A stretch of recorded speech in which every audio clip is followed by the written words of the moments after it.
തിരുവനന്തപുരം കോർപ്പറേഷനിൽ ജയിച്ച BJPയുടെ അഭിമാനം വർദ്ധിപ്പിച്ച ജനപ്രതിനിധികൾക്കെല്ലാം കൂടി പ്രൈം മിനിസ്റ്ററോടൊപ്പമുള്ള ഒരു ഡിന്നറും അതുപോലെ തന്നെ അവിടെ ഒരു ശില്പശാലയും ഒക്കെ അറേഞ്ച് ചെയ്തിരിക്കുകയാണ് BJP.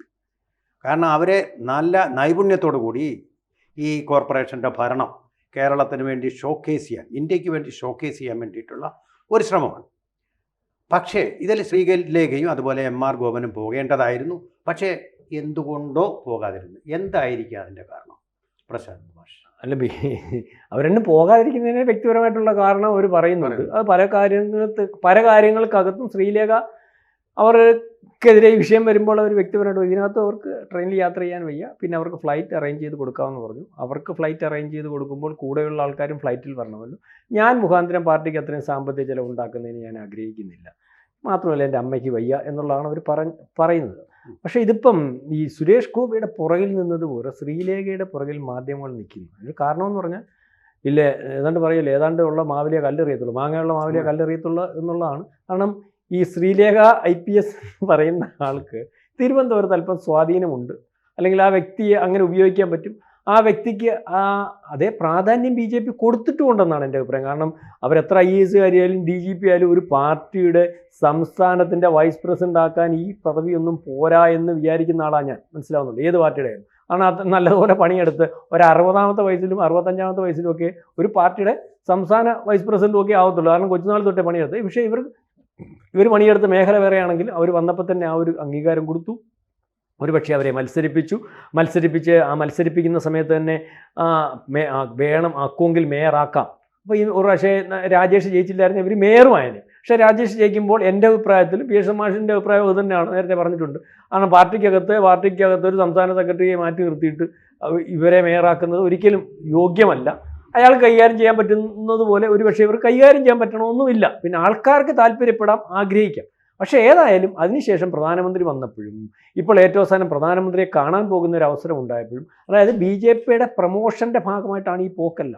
നമ്മൾ മനസ്സിലാക്കണം, BJPയുടെ പ്രൊമോഷൻ എന്ന് പറഞ്ഞാൽ നിസ്സാര സംഭവമല്ല. പ്രധാനമന്ത്രി ഒരു കോർപ്പറേഷനിലെ കൗൺസിലർമാരെല്ലാം വിളിച്ചിട്ട് അദ്ദേഹം വിരുന്ന് കൊടുക്കുന്നു. ഈ പോകുന്ന ആൾക്കാർക്ക് വലിയൊരു അംഗീകാരമാണ്. പ്രധാനമന്ത്രിയുടെ വിരുന്നാണ്, അദ്ദേഹത്തെ അടുത്ത് കാണാം. അല്ലെങ്കിൽ സംസാരിക്കാനൊന്നും നോക്കത്തില്ലെങ്കിലും അതൊരു വലിയ ആനന്ദമായിട്ട് രാഷ്ട്രീയക്കാർ, സാധാരണക്കാരായ കൗൺസിലർമാരായിട്ടൊക്കെ മത്സരിക്കുന്നു, അവർക്കാവും. പക്ഷെ അതുകൊണ്ട് പാർട്ടിക്കകത്ത് തിരുവനന്തപുരത്തെ ഈ ജനപ്രതിനിധികൾ കൂടുതൽ ആവേശത്തോടു കൂടി തിരിച്ചു വന്നപ്പോൾ ആ പാർട്ടിക്ക് വേണ്ടി പണിയെടുക്കും എന്നുള്ള ഒരു ഉദ്ദേശമാണ്. കാരണം മോദിയൊക്കെ ഒരു കാര്യം ചെയ്യുക എന്ന് പറഞ്ഞാൽ നിസ്സാരമായിട്ട് ചെയ്യത്തില്ല. ചുമ്മാതെ ഇവരെ വിളിച്ചിട്ടോ ചായ കൊടുക്കേണ്ട കാര്യമൊന്നും ഇല്ലല്ലോ, അദ്ദേഹത്തിന് സമയം മെനക്കെടുത്തേണ്ട കാര്യം. ഇവിടെ വന്നിട്ട് അവർ നല്ലതുപോലെ പണിയെടുത്താൽ 5 എര നിയമസഭാ മണ്ഡലത്തിൽ നിൽക്കുന്നതാണ് ഈ കോർപ്പറേഷൻ എന്ന് പറയുന്നത്. അതിനകത്ത് ഇപ്പം നേമത്തും വട്ടിയൂർക്കാവിലും ഒക്കെ എനിക്ക് തോന്നുന്നു മൊത്തം സീറ്റിലും ജയിച്ചേക്കുന്ന ആരാ?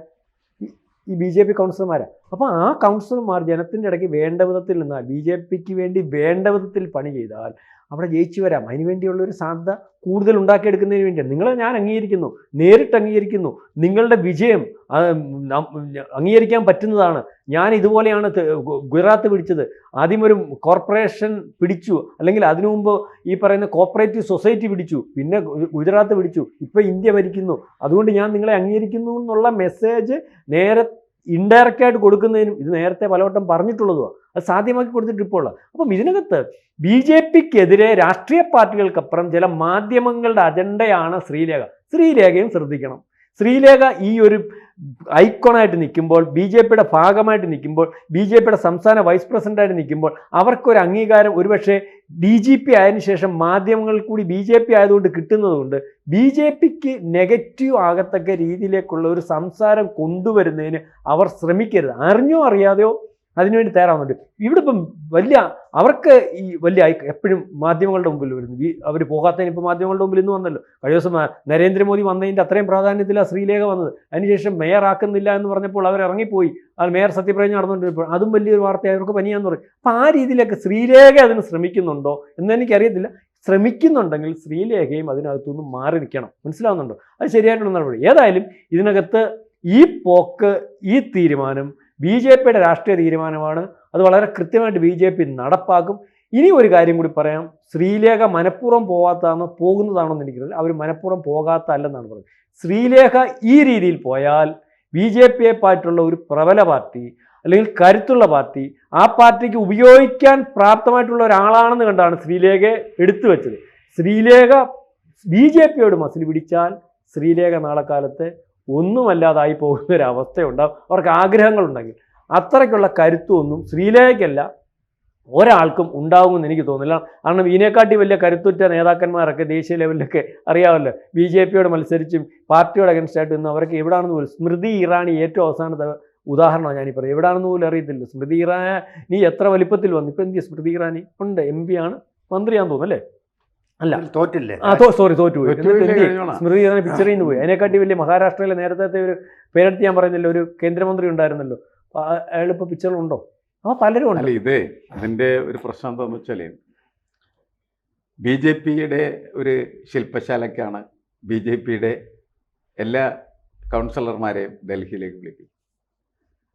അപ്പോൾ നമുക്കിപ്പോൾ ഒരു കൗതുക വാർത്തയാണ് കേരളത്തെ സംബന്ധിച്ചിടത്തോളം. കേരളത്തിൽ ഇങ്ങനെ ഒരു തീവണ്ടി പോവുകയാണ് തിരുവനന്തപുരത്ത് ഡൽഹിയിലേക്ക് പ്രധാനമന്ത്രിയെ കാണാൻ വേണ്ടിയിട്ട്. അപ്പം ഞാൻ നേരത്തെ ഈ ഇലക്ഷൻ അനാലിസിസ് ഒക്കെ നടത്തിയ സമയത്ത് തന്നെ പറഞ്ഞിരുന്നൊരു കാര്യമുണ്ട്. BJP തിരുവനന്തപുരത്തെ BJPയുടെ കേരളത്തിൻ്റെ ഹെഡ് ക്വാർട്ടേഴ്സാക്കി മാറ്റാൻ ആഗ്രഹിച്ചിരിക്കുന്നു. അതിനനുസരിച്ചാണ് അവരുടെ എല്ലാ പ്രവർത്തനങ്ങളും നടക്കുന്നത്. തദ്ദേശ സ്വയംഭരണ സ്ഥാപനങ്ങളൊക്കെ തെരഞ്ഞെടുപ്പിൽ അവരാകെ ഫോക്കസ് ചെയ്ത് തിരുവനന്തപുരം മാത്രം, മറ്റിടത്തൊന്നും ഒരു ഫോക്കസ് ചെയ്തിട്ടുണ്ടായിരുന്നില്ല. ഇപ്പോൾ ഫോക്കസ് ചെയ്തു ഭരണം പിടിക്കുക എന്ന് പറഞ്ഞാൽ ലക്ഷ്യം അവർക്കുണ്ടായിരുന്നു. അവർക്ക് ഭരണം പിടിക്കാനായിട്ട് കഴിഞ്ഞു. അത് കഴിഞ്ഞാൽ അവരുടെ അടുത്ത ജോലി എന്ന് പറയുന്നത് ഈ തിരുവനന്തപുരം വെച്ചുകൊണ്ട് എങ്ങനെ കേരളം പിടിക്കുക എന്നുള്ളത്. അതിനാണ് മോദി പറഞ്ഞത്, ഞാൻ അഹമ്മദാബാദ് കോർപ്പറേഷൻ പിടിച്ചുകൊണ്ടാണ് ഗുജറാത്ത് പിടിച്ചത്, പിന്നെ ഗുജറാത്തിൽ നിന്ന് ഇന്ത്യ പിടിക്കുന്നു. നമ്മൾ IAS വിദ്യാർത്ഥികൾ, IASനൊക്കെ പഠിക്കുന്ന കുട്ടികളുണ്ട്, അവരെ നേരത്തെ പരീക്ഷയിൽ IAS കിട്ടിയ കുട്ടികളെ വിളിച്ചു വരുത്തും. 1ാം റാങ്കും 2ാം റാങ്ക് കിട്ടിയ ആൾക്കാരല്ലേ. എന്നിട്ട് അവരുടെ മുന്നിലേക്ക് ഈ പഠിക്കുന്ന കുട്ടികളെ കൊണ്ടുവന്നിരുത്തി ഇൻ്റർവ്യൂ ചെയ്യും. അപ്പോൾ എനിക്കെങ്ങനെ 1ാം റാങ്ക് കിട്ടി, ഞാൻ നിങ്ങളെ പഠിപ്പിക്കാം എന്ന് പറഞ്ഞിട്ട് ഈ 1ാം റാങ്കുകാർ പരിശീലകരായിട്ടുള്ള ആളുകളെ പഠിപ്പിക്കും അല്ലേ.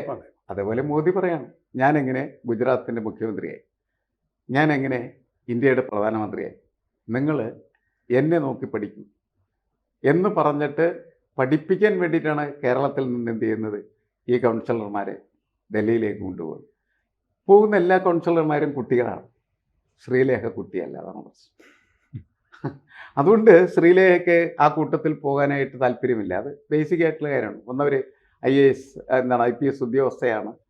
സ്വാഭാവികമായിട്ടും അവർക്ക് ഈ മോദിയിൽ നിന്നൊന്നും പ്രത്യേകിച്ച് മോട്ടിവേറ്റ് ചെയ്യപ്പെടാനില്ല എന്നവർക്ക് അറിയാവുന്നു. അവർ ബ്ലോഗറാണ്, അറിയാമല്ലേ. അവരിങ്ങനെ ഇരുന്ന് എല്ലാവരും പഠിപ്പിച്ചുകൊണ്ടിരിക്കുക.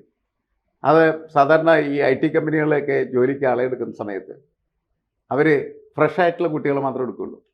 അധ്യാപകരെയും ചിലപ്പോൾ എഞ്ചിനീയറിംഗ് കോളേജിൽ പഠിപ്പിക്കുന്നു വേണ്ട, കാരണം അധ്യാപകരെ പഠിപ്പിക്കാൻ പറ്റില്ല. കാരണം എന്താണ്, അവർ കേൾക്കൂല. അതുപോലെ ശ്രീലേഖ കേൾക്കൂല, ശ്രീലേഖനെ പഠിപ്പിക്കാനും പറ്റില്ല. അതാണ് അതിൻ്റെ ശരിയായിട്ടുള്ള വിഷയം. ഓരോ വ്യക്തികളെയും നമ്മൾ മനസ്സിലാക്കി അതിനനുസരിച്ചിട്ട് അവർ വിലയിരുത്തലാണ് നല്ലതെന്നാണ് എനിക്ക് തോന്നുന്നത്. അതല്ലാതെ അവർ മോദിയെ അവഗണിക്കുന്നു, BJP അവഗണിക്കുന്നു എന്നൊക്കെ പറഞ്ഞാൽ അർത്ഥമില്ല. കാരണം ഇവർക്ക് അറിയാലോ മോദി എന്താണ്, മോദി എന്ത് പറയും, മോദിയിൽ നിന്ന് എന്ത് തനിക്ക് കിട്ടും. ഒന്നും കിട്ടില്ലെന്ന് അവർക്കറിയാം. ഒന്നും കിട്ടൂലെന്ന് മോദി കേരളത്തെ പഠിപ്പിച്ചാണ്. 45 ദിവസം കഴിഞ്ഞ് കേരളത്തിൽ മോദി വരും, ഇത് ലോക നഗരമായി മാറും എന്നൊക്കെ BJPയുടെ ഈ രാജേഷ് അടക്കമുള്ള പാവങ്ങൾ പറഞ്ഞിരുന്നതാണ്. മോദി ഇവിടെ വന്ന് കേരളത്തെ കുറച്ച് ചീത്തയൊക്കെ പറഞ്ഞിട്ട് പോയെന്നല്ലാണ്ട് ഒന്നും കൊടുത്തില്ലായിരുന്നു. ഇതാണ് മോദി എന്നുള്ള കാര്യം ശ്രീലേഖയ്ക്കറിയാം, അതാണ് പ്രശ്നം.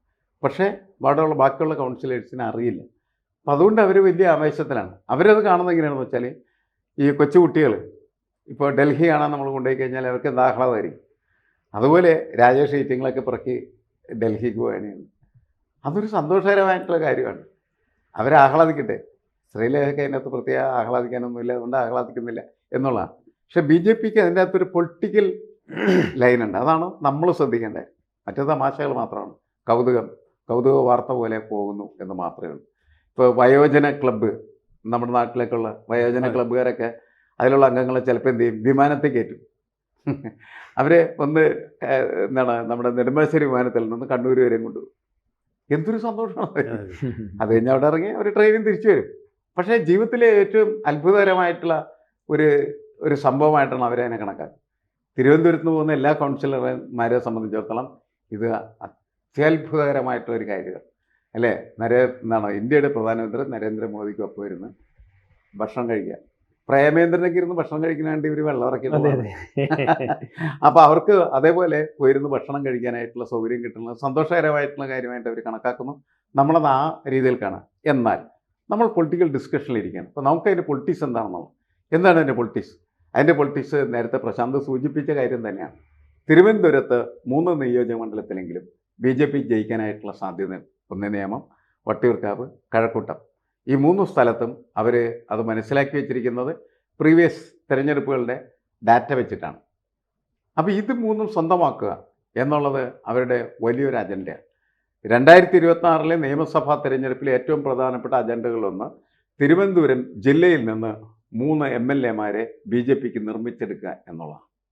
അതിന് ഏറ്റവും പ്രധാനപ്പെട്ട ഒരു ഹോംവർക്കാണ് എന്ത് ഈ തിരുവനന്തപുരം അല്ലേ. യാത്രയുടെ ഒരു ഗുണമെന്ന് പറഞ്ഞാൽ പക്ഷേ എനിക്ക് തോന്നുന്നത് ഇത് ആവിഷ്കരിച്ചിരിക്കുന്നത് നമ്മൾ ഡൽഹിയിലെത്താൻ ഇപ്പോഴായാലും മിനിമം ഒരു 2 ദിവസം എടുത്തു. ഈ 2 ദിവസം ഈ കോർപ്പറേറ്റർമാർ തമ്മിലൊരു ഇൻ്ററാക്ഷനാണ് അവർ ഉദ്ദേശിക്കുന്നത്. അതിനാണ് തീവണ്ടി. അല്ല അവർക്ക് പണമില്ലാഞ്ഞിട്ടല്ല. വിമാനത്തിൽ ഫ്ലൈറ്റിൽ പോകുമ്പോൾ 2 or 3 പേര് ഇവിടെ ഇരിക്കും. എന്ത് കോൺടാക്റ്റാ? അവിടെ സീറ്റ് ബെൽറ്റ് വിട്ടിരിക്കണം, ഒരു കോൺടാക്റ്റും ഉണ്ടാവത്തില്ല. ഇത് അസാധാരണമായിട്ടുള്ള ഒരു ബന്ധമാണ് ഈ 2 ദിവസം കൗൺസിലർമാർ തമ്മിൽ. സിനർജി ഉണ്ടാവും അല്ലേ. ആ സിനർജിയാണ് പ്രധാനമായിട്ടും. ഇടയ്ക്കിടയ്ക്ക് സ്വീകരണം ഉണ്ടെന്ന് പറഞ്ഞു ഭരണമുള്ള സംസ്ഥാനങ്ങളിൽ. അവിടെ അവരുമായിട്ടൊരു ഇന്ററാക്ഷൻ ആണ്. ഒരു മൊത്തത്തിലൊരു സിനർജിയാണ് BJPയുമായിട്ട്. ഇങ്ങനെയാണ് അവർ ആവിഷ്കരിച്ചിരിക്കുന്നത്. എന്നിട്ടോ പ്രധാനമന്ത്രിയുമായിട്ടുള്ള ഒരു വിരുന്ന് സൽക്കാരം സുവർണാവസരം നശിപ്പിച്ചിരിക്കും. എന്താ കാരണമെന്ന് ഞാൻ മനസ്സിലാക്കുന്ന കാര്യം, ഈ ഹൈ സൊസൈറ്റിയിലുള്ള സ്ത്രീകളൊക്കെ ഈ ട്രെയിനിൽ പോകുമ്പോൾ അവിടുത്തെ കക്കൂസിലൊക്കെ പോകേണ്ടി വരും. അവർക്ക് ഇപ്പോഴത്തെ കാലത്ത് വലിയ കുറച്ചിലായിട്ടൊന്നും, ഫ്ലൈറ്റ് ആകുമ്പോൾ അത്ര വലിയ പ്രശ്നങ്ങളൊന്നുമില്ല. ഇതൊന്നും കഴിയാതെ തന്നെ നേരെ ലാൻഡ് ചെയ്യാൻ പറ്റും എന്നുള്ള രണ്ടാമത്തെ നിങ്ങൾ പറയാത്ത ഒരു കാര്യം, നിങ്ങൾ പറഞ്ഞതിനോടെല്ലാം യോജിച്ചുകൊണ്ട് പറയാത്ത ഒരു കാര്യം കൂടെ ഞാൻ പറയാം. നേരത്തെ ഇവരുടെ ഒരു അല്പത്തം അല്ലെങ്കിൽ പൊങ്ങച്ചം ഞാൻ നേരത്തെ അവിടെ തന്നെ കണ്ടിട്ടുള്ളതാണ്. അവിടെ ആറ്റുകാൽ പൊങ്കാലയ്ക്ക് ഒരിക്കലേ അവരുടെ അവർക്കും പൊങ്കാല ഇടണ്ട, അവരെ പൊങ്കാല ഇടിപ്പിക്കാതെ കൊണ്ട് ഓർഡർലിയാണ് ഇവരുടെ കീഴിൽ വരുന്ന പറഞ്ഞാൽ കേട്ടല്ലേ പറ്റൂ. ഒരു മുതലാളിത്ത മനോഭാവത്തോട് യജമാനത്ത മനോഭാവത്തോടു കൂടി ആ ഓർഡർലിയെ കൊണ്ട് കൊതുമ്പുണ്ടായി കൊതുമ്പ് ചുമച്ചുകൊണ്ട് പോയി. എന്താ ഈ ആറ്റുകാൽ പൊങ്കാല സ്ത്രീകളുടെ ശബരിമല നമ്മുടെ ഒരു അനുഷ്ഠാനമാണ്, നമ്മളുടെ ഒരു അർപ്പണമാണ്. നമ്മൾ ചെയ്യണവർ തെങ്ങേക്കരണമെന്നല്ല പറയുന്നത്, കൊതുമ്പ് കീറി എടുത്തുകൊണ്ട് നമ്മൾ തന്നെ പോയി അവിടെ സമർപ്പിക്കണം. ജ്വാല അതല്ലേ ഇവർ ഓഫീസർ ആയിരുന്നപ്പോൾ ഓർഡർലി അതിനു വേണ്ടി പത്രത്തിൽ വാർത്ത വന്നല്ലേ, വാർത്തയായിരുന്നു. അങ്ങനെ ഉള്ള ഒരു സ്ത്രീയാണ് ആ യജമാന മനോഭാവം. പിന്നെ ഏറ്റവും പ്രധാനപ്പെട്ട കാര്യം മാഷി, ഇവർ RSSൽ കൂടി വളർന്നു വന്ന ഒരാളല്ല. VV രാജേഷും ഒക്കെ അതാണ്. അതുകൊണ്ടാണ് ഇവർക്ക് ചെയർപേഴ്സൺ സ്ഥാനം കൊടുക്കാതിരുന്നത്. RSSൻ്റെ ഒരു കൾച്ചർ ആകുമ്പോൾ അവർ തീർച്ചയായിട്ടും 100% അവർ പോയേനെയും, കൂട്ടത്തിനോടൊപ്പം പോയേനെയും, സംഘചേതനയോടുകൂടി പോയേനെയും. ഇതിൻ്റെയൊക്കെ കുഴപ്പം ഓർക്കൊണ്ട് എനിക്ക് അന്നേ സംശയം ഉണ്ടായിരുന്നു, it is not fit for to be a corporator of BJP. മറ്റു പാർട്ടിയിലാകാം, CPM പോലും ആകാൻ പറ്റും, പക്ഷേ ഇതിനവർ പറ്റിയ ഒരു കാൻഡിഡേറ്റ് അല്ല എന്ന് എനിക്ക് സംശയം തോന്നി. അതുകൊണ്ട് തന്നെയാണ് അവർ ചെയർപേഴ്സൺ ആക്കാതിരുന്നത്.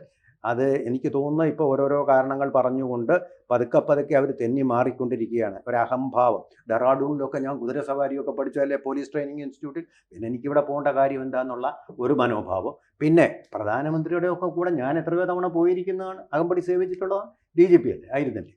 അങ്ങനെയുള്ള ഒരു മനോഭാവം, അങ്ങനത്തെ ഒരു സുപ്പീരിയോറിറ്റി കോംപ്ലക്സ് എന്ന് അതിനെ വിളിക്കാമെങ്കിൽ അതുകൊണ്ട് മറ്റൊക്കെ ജനകീയരായിട്ടുള്ള നേതാക്കളാണ്. ശാഖകളിൽ കിടന്ന് സൂര്യമസ്കാരമൊക്കെ ചെയ്ത് അതിൻ്റെയൊക്കെ ഒരു ഫലം അറിഞ്ഞ സംഘചേതനയുള്ള ആൾക്കാർ.